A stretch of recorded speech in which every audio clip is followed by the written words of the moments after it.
Attenzione, annuncio di squalifica, l'atleta Pierandrea Matteazzi è stato squalificato per falsa partenza.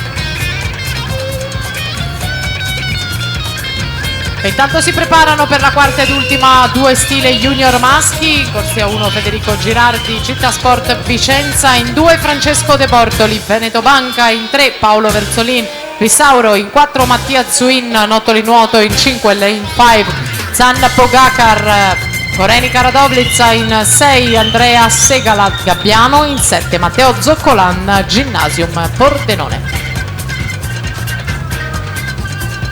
Metà gara stecca davanti 56,15, ancora lui ai 3/4 incalzato da Botter. Vediamo il finale fra pochissimo di questa terza batteria junior maschi.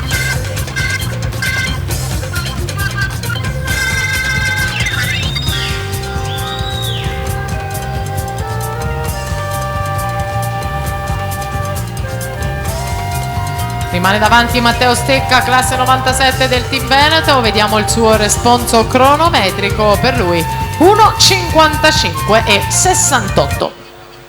Samuele Botter 1:56,90 per la seconda posizione in batteria, terza del computo provvisorio.